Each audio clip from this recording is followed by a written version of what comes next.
Hello and a very warm welcome viewers. You're watching this special presentation of Sansad TV with your host Kriti Mishra.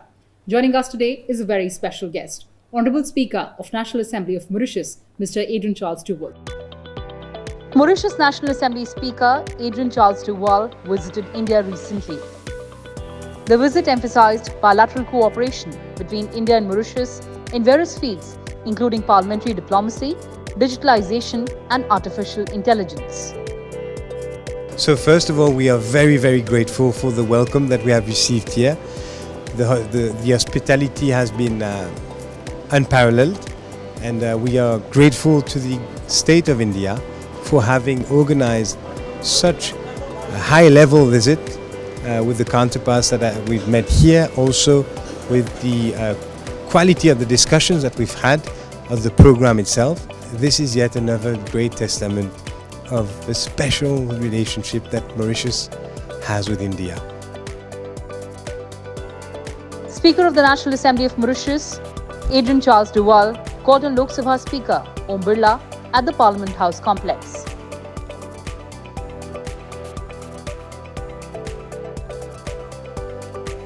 Speaker OM Birla congratulated Speaker Duval on his appointment as the Speaker of National Assembly of Mauritius and was pleased that his first state visit as Speaker was to India, noting this as a testament to the strong bilateral ties between the two nations.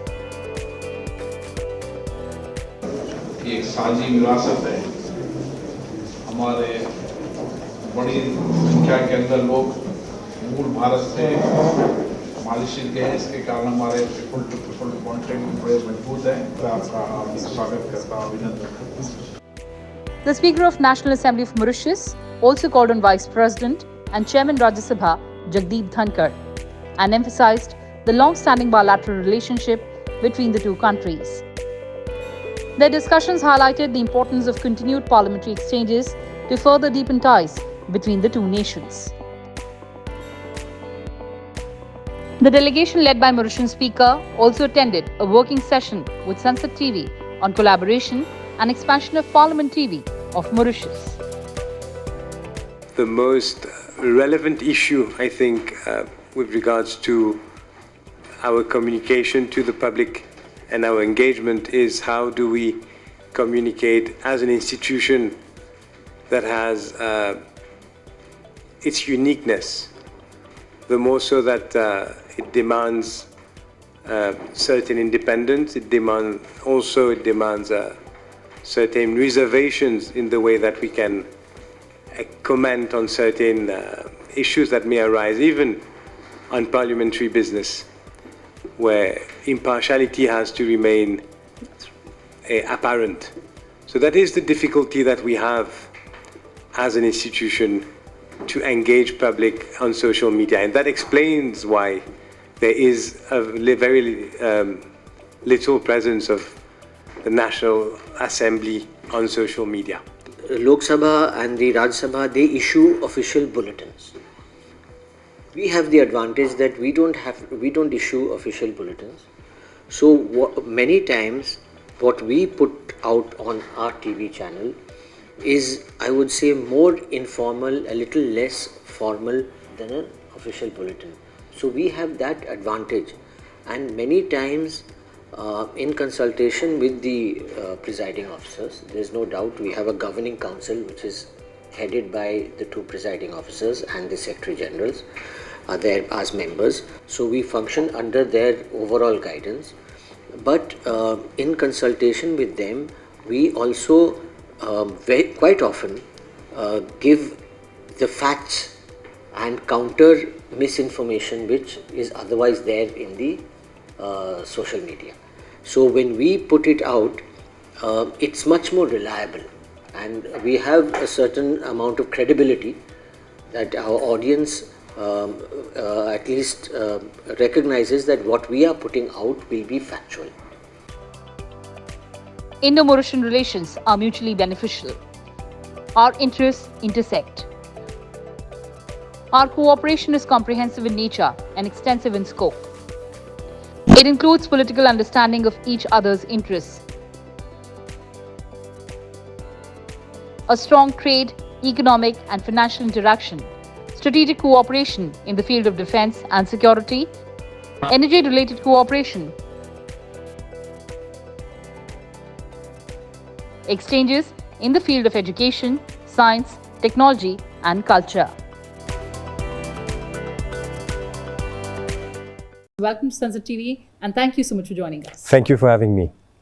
Let's begin talking about your political journey, your personal life. What inspired you to get into the field of politics and how has been the journey from being member of the National Assembly of Mauritius to being the Speaker of National Assembly of Mauritius?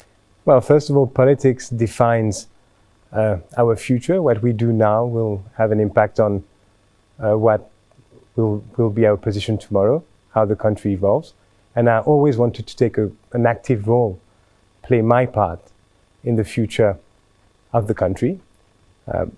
So politics has always been also running deep in my vein.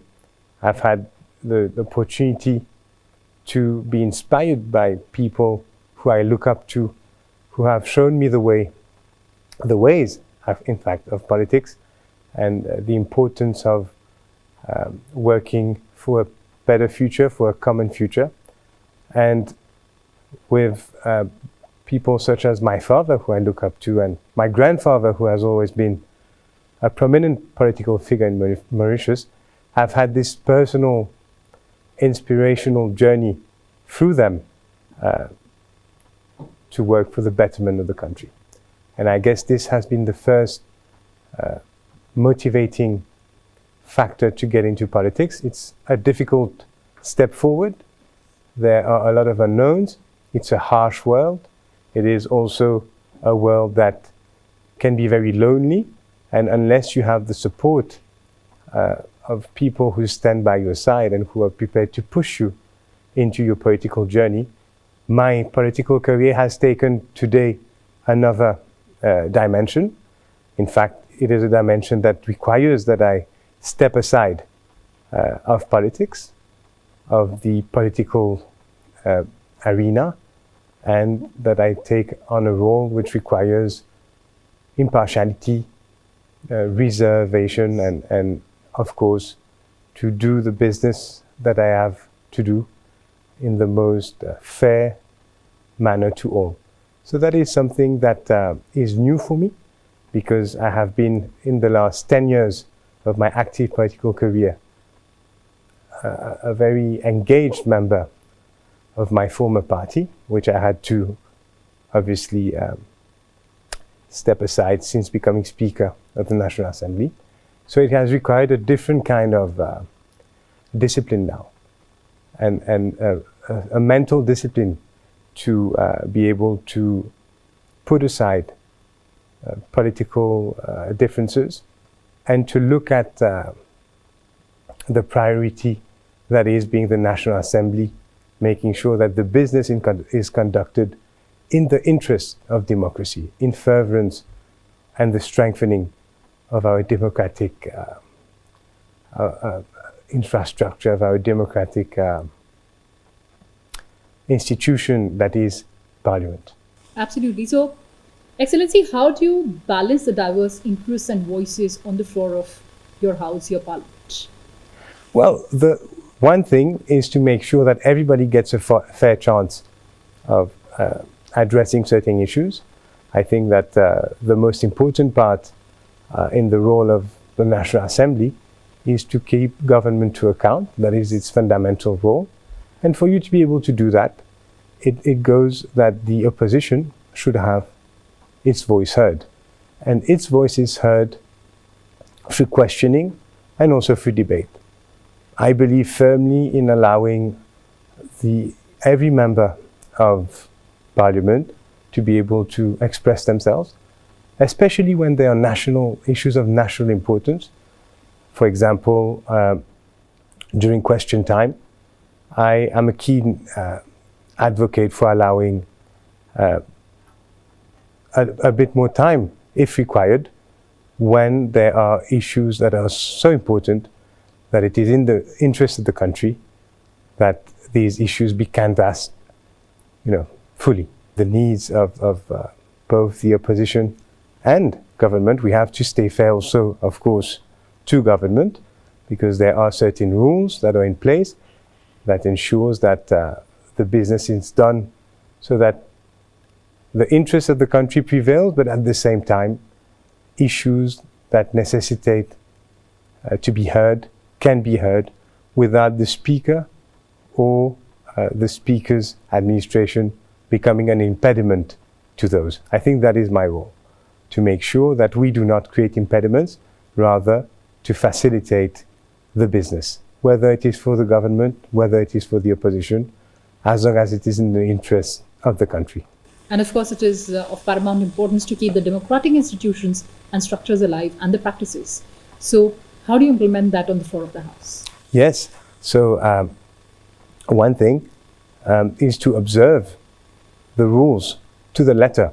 That is, for me, the most important aspect of my role as Speaker, to ensure that the rules are there to be respected and to apply those rules to all parties fairly.